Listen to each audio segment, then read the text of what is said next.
On August 7th, 1994, something a little strange happened in Oakville, Washington. At around 3 a.m. in the morning, it started to rain, which, it's Washington. That happens. But the thing is, this wasn't ordinary rain.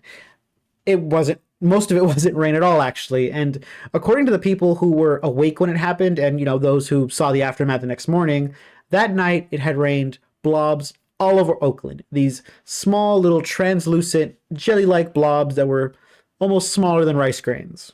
A question I'm sure none of you had before you clicked on this video was, what were these small jelly-like blobs that rained down on Oakville, Washington in 1994?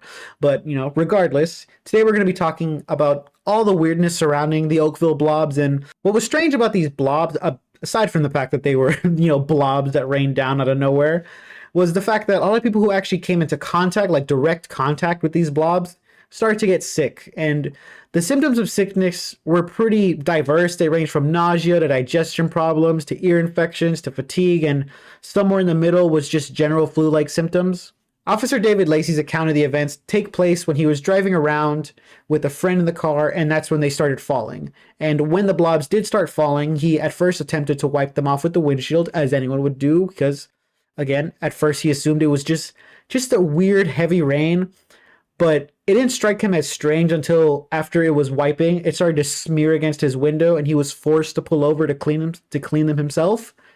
And after that, he would later get sick because, again, he came into direct contact with them.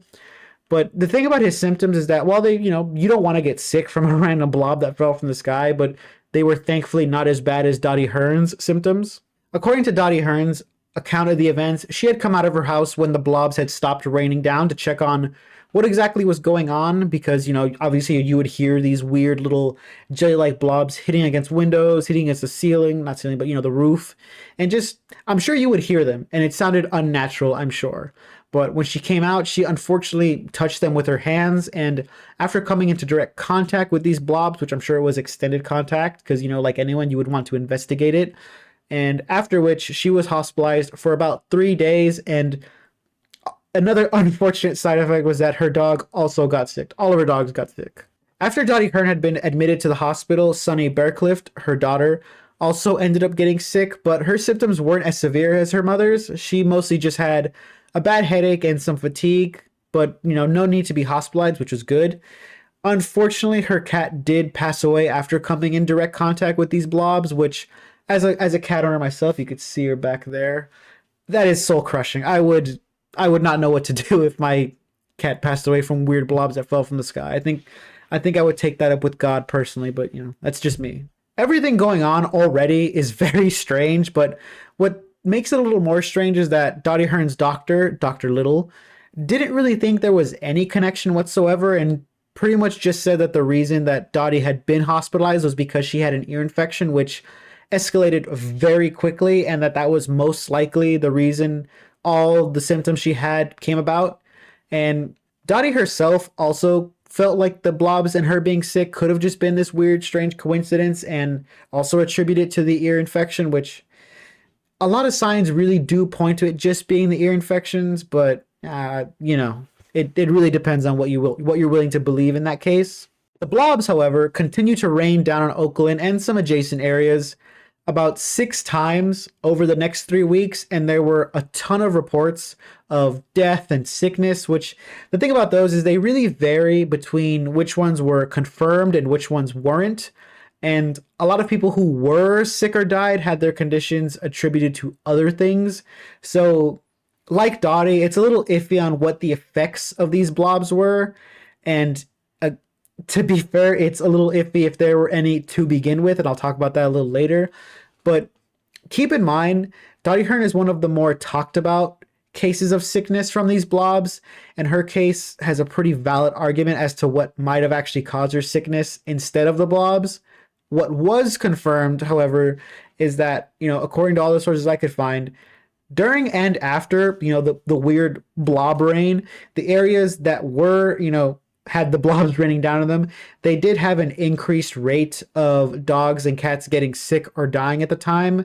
And I'm sure, they didn't get the same treatment of, the investigation of what made them sick, likely because, For a lot of people, they're just animals, and people weren't too interested in that. But it is something to keep in mind that that was, documented and like, confirmed that dogs and cats are getting sick around these areas. While Dottie and Dr. Little were willing to just kind of leave her hospitalization as a coincidence and, again, leave it be, Sunny really wanted answers to it and was very determined to get answers, so much so that she would end up giving a sample of the blobs to Tim Davis, who worked at the Amtest laboratories. And the only reason she had a sample to begin with is because while they were raining down, she had the intuition to get one, and, keep it in a container or something and then freeze it to save it. And it most likely took a year for her to get it to him, because I'm sure that's how long it takes to get in contact with anyone who was actually willing to give her the time of day and test it out and agree to do anything with these weird blobs. After he was finally able to get his hands on the sample, what Tim Davis had to say about it as he studied it was, and I quote, "I saw what I think was a eukaryotic cell, which is basically a cell that has a definable nucleus and is found present in most animals." And this gives some insight into what the blobs could be, but also doesn't really say much at the same time. And if anything, it kind of gives more questions than answers about what the hell these things even were.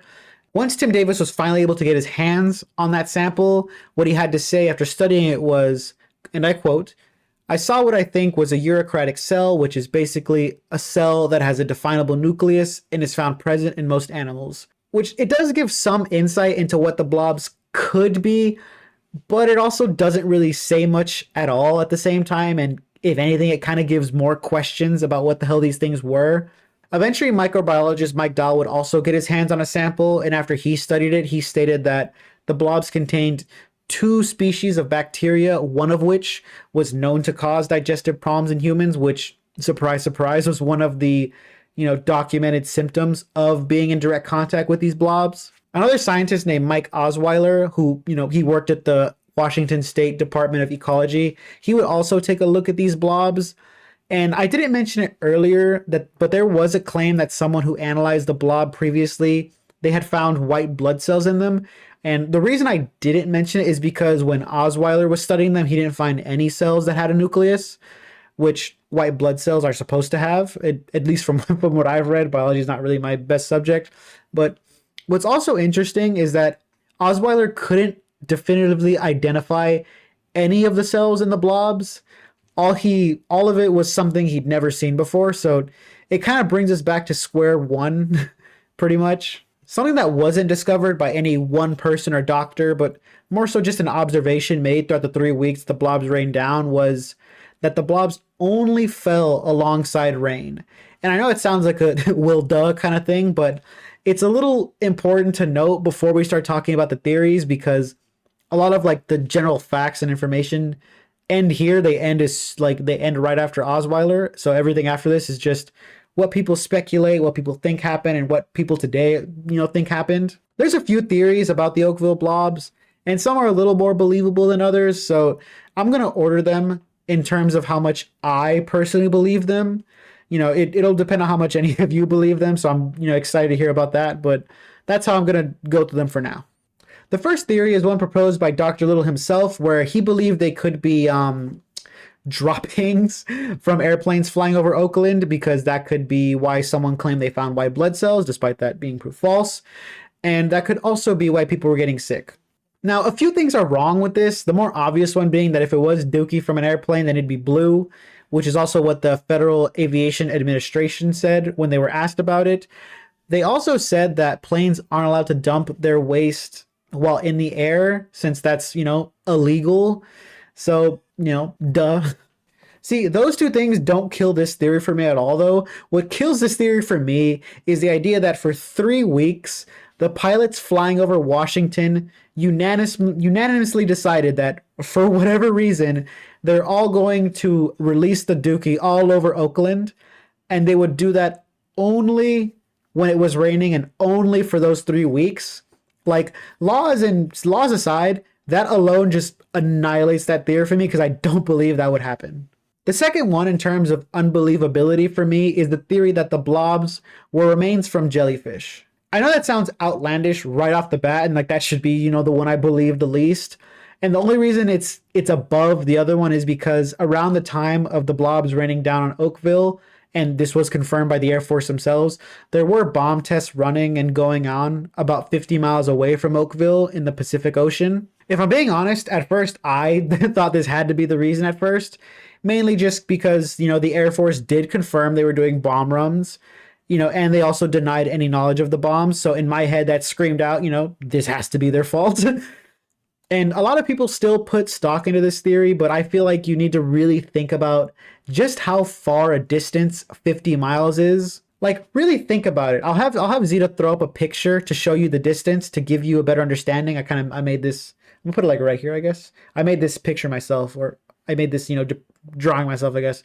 But for the remains of the jellyfish to fly that far and rain down over Oakville, the Air Force had to have been dropping nukes or something, because, again, think about it. These jellyfish have to have been eviscerated to the point where their remains are smaller than rice, and then their remains have to be flung upward and fly all the way to Oakville. And in my mind, there's just no way that's happening. Plus, I feel like everyone who studied them would have immediately identified them as jellyfish remains. And again, why did those remains only fall alongside actual rain? Like, I do believe it more than, you know, the plain dookie thing. I just still don't believe it. This next theory is only this high because I've just never heard of star jelly before this video. But honestly, if this is a thing that just exists and, you know, everyone's okay with the fact that star jelly just exists, then yeah, sure, that could be what it is. Honestly, star jelly could really just be its own video with how strange it is. But the one thing I found about star jelly that does kill it as a theory for me is that it doesn't seem to fall from the sky. And there are a lot of witnesses who say that they saw the blobs fall from the sky alongside rain. So this one is strange, and it's not that I don't believe it. I just believe the next theory a little more. And if anything, this could, you know, the star jelly could be what it actually is, because from what I could find, no one knows what the hell star jelly is either anyway. So we'll come back to that one day. Maybe not in the coming future, but one day. Sanji, come here a bit. Sanji. All right, they're doing something weird. I'll make a check. Oh my baby. Oh my baby. No, my baby. No, baby. Here, up there. The last theory is probably the more popular one, so I'm really following the bandwagon with this one. But to be fair, it kind of sounds true, I guess. But the theory is that Oakville was the site of some type of biohazard test, possibly an attempt to either test out a new bioweapon or test out to see how an attack on US soil would go. And to be fair, this one has never passed the theory stage. Like, the other ones have gotten some type of like analyzation or research done for them. This one has never gotten that. And I don't think anyone's ever like gotten that close to the military or government to actually ask them about it. But even so, I'm kind of willing to believe it. Call it whatever you want. Call it, you know, a general mistrust in the government. But I feel like in the range of theories that all feel like they don't make sense or are not the real reason, I feel like this is one at least has some type of thing to latch onto, to where it's like, I guess that makes sense. That's the only way I look at it, and that's the only reason I put it this high. But I'm willing to hear any arguments to differ, I guess. The thing is, the reason the theories exist at all is because, like I said, there's no conclusive end to the Oakville blob stories. Like, yeah, they stopped raining down after the 3 weeks, but a confirmation on what they were hasn't been found to this day. Something a little strange about the blobs, I think the most strange out of everything that I've listed so far, is that most samples have just disappeared into thin air. Like, I legit mean they do not exist. Like, all of them are gone. Even worse is that the sample at the Washington State Department of Ecology, they also lost their sample. But the thing is, what's weird about their sample is that they have no record of ever receiving a sample, like at all.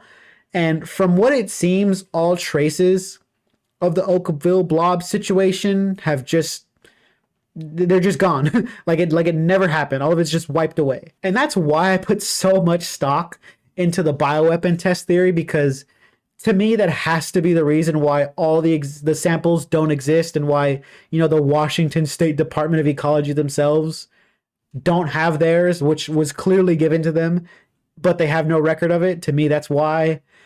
But it also could just be a thing of they had no interest in investigating it further, so they got rid of it.